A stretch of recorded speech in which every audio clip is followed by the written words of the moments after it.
The big jobs report for April. 65,000 expected. Nay, nay, nay. We are much stronger. 115,000. 115. And last month, upward revision from 178 to 185. These are good numbers. So when you got CNBC going, nay, nay, nay, what is on the horizon there? Let's get to our guest. We're going to speak now with Keith Sonderling, the acting Labor Secretary. You can find him on X at Sonderling47. Keith, thank you for being with us here today. It's great to have you on with us on the show.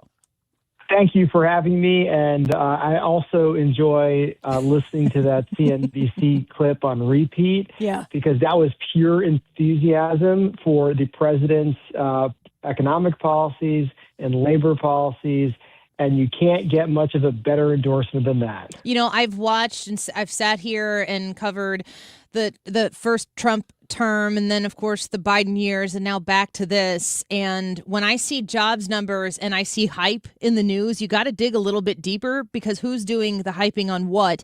And I'm looking at this press release right now from the White House. Trump economy roars ahead with big private sector job gains. That is a huge distinction from the last administration. And that's a great point. And what we're so proud of in the second Trump administration, that President Trump has grown the private sector by over 700,000 jobs. These are not government jobs. These are private sector jobs that are high paying and high skilled. And that's exactly what he promised the American workforce he would do. And he's delivering.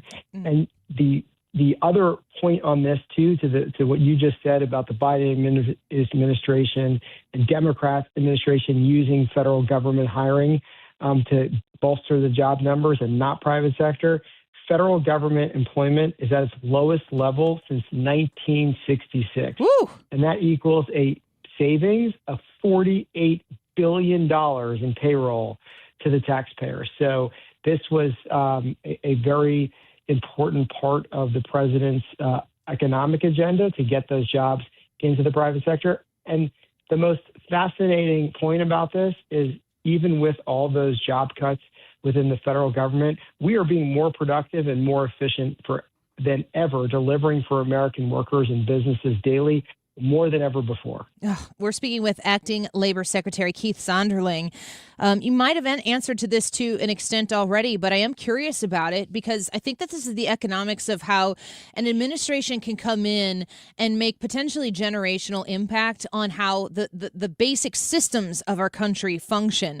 The compounding benefit of invigorating the private sector and shrinking the public sector seems to me to be something, I've got 4 kids, that my kids are going to be able to benefit if we get back in this country to a place where we value work, we invest in American made, and the money, the jobs, and the services, they come right here out of the roots of our own country. And that's exactly what we're trying to do at the Department of Labor and throughout the Trump administration. Bring back jobs, bring back industries that had left America, and all those American jobs were gone. So many high-skilled trade jobs, so many high-skilled industry jobs have left, but the president has committed to bringing those back. And what you see from the historic investments that he's been able to bring to the United States from foreign countries, from foreign companies, from domestic companies who are now excited about America, excited about the workforce here, and making those investments, it's going to lead to even more jobs that are high-paying and that are long-term.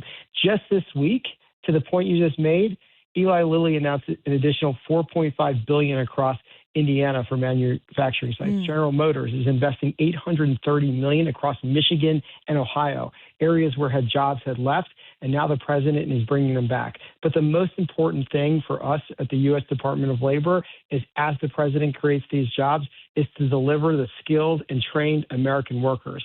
And that is our highest priority here. And we like to say, the Department of Labor, we're making America skilled again. Nice. Keith Sonderling on the phone with us, acting Labor Secretary. Keith, this is Annie's co-host, Ryan. This is kind of a weird premise for a question, but how much of this is messaging? Because it seems like from the prior administration, or really from Democrat administrations, what we hear is really nothing very positive coming out of their mouth toward businesses, especially small businesses. And yet it's the exact opposite from Trump. He tries to inspire confidence, it seems. That's such a great point you're making, and it's embracing the private sector and it's working with the private sector. In President Trump's administration, we've taken that approach that the private sector knows best on how to train their workers. The private sector knows best on the types of workers they need. And we have completely rewritten how this is going to work through a document called America's Talent Strategy, preparing workers for the golden age that President Trump is ushering in. And that is a document between us and the Department of Commerce, two very critical agencies to the president's agenda of bringing back these jobs.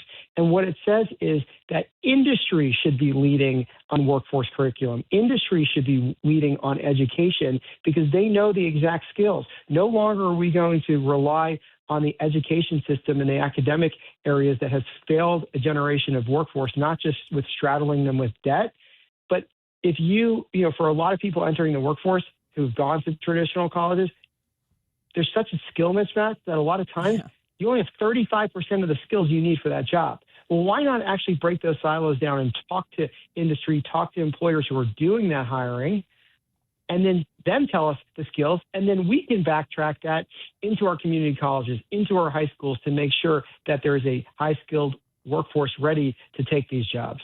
We're speaking with Acting Labor Secretary Keith Sonderling. I've got a question for you just about the numbers, because I'm looking through all of the reaction from people on this most recent jobs report with 115,000 jobs in April. And I see these numbers, and I remember going back and almost feeling foolish from time to time. You'd see the Biden's administration release report. Gosh, this was great. The revisions, however, those were often very quiet. Every number that I see coming out of the political sphere that can be an administration, specifically with jobs numbers that came out of the Biden administration, it seemed like they weren't always real data. And I'm wondering if you have gone in and been able to kind of scrape out and get rid of all the muck, find out what was real. Are we working in real numbers right now? Do the revisions come out and really change the picture? Did the Biden administration potentially work to try to deceive the American public because they needed numbers to look a little differently than they did? Well, the most important thing that we can do here when we do put out numbers is that transparency, trust, and confidence that the numbers we are giving are accurate. And the president has been very, very clear on this and was very vocal about what happened at the end of the Biden administration, where they had huge job numbers. And then after the elections, it was revised down significantly.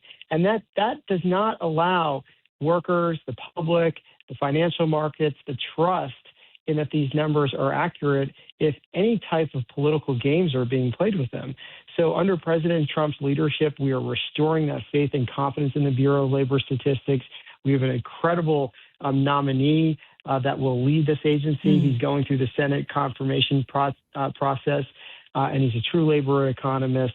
And, he will absolutely restore any of that trust and just be more transparent. Right. And showing that if the numbers are good or the numbers are bad, here's exactly why. And there's no games being played, because that's what workers want. They want the real picture. And just one more point on this. We talked about this month's job numbers. And I want to actually go back to last month, because now we're 2 months in a row, back to back, where labor economists on the outside have doubted President Trump. 94% of economists surveyed this month got it wrong, almost by double. They were predicting anywhere between 55 to 65,000, delivered 115,000. Last month, it beat job expectations again. The numbers were actually revised up from 178,000 to 185,000. So you see the difference here of just making sure that the numbers are accurate and being cautious with the data we use and building that trust back. Last question before we let you go, Keith Sonderling speaking with us right now quickly. Just, do you feel as though you guys have hit your stride on what you want to do to transform Made in America, the job market here in America? Is there a lot more runway for the Trump administration in the 3-ish years that they have left to really put the pedal to the metal? We are thinking about that every day, and something that I just would like to conclude with on how we all make this work. Last week, we celebrated National Registered Apprenticeship Week, and we are out there, based on the president's executive order, really revitalizing apprenticeships, getting people into apprenticeships right out of high school or people looking to change a career. And this goes back to what we were talking about earlier, having that industry-led curriculum. Apprenticeships allow the employer to design the curriculum for what they need, but it also allows those entering the workforce who want to become apprentices the ability to earn while they learn, not take on college debt, to get paid while they learn and have that skill for the rest of their lives. So far in the second Trump administration, we've registered 400,000 new registered apprenticeships and increased the programs by over 3,300. So that's really sort of what is going to put this all together, is having that industry-led curriculum, but then having industry being the teachers themselves, not academics who have never worked in that industry. Oh, it's how we built America. It's incredible. Thank you so much, Keith Sonderling, for the time today. We'd love to have you back. Congratulations on the good numbers. Keep going. Push forward. Thank you. Take care. Bye-bye.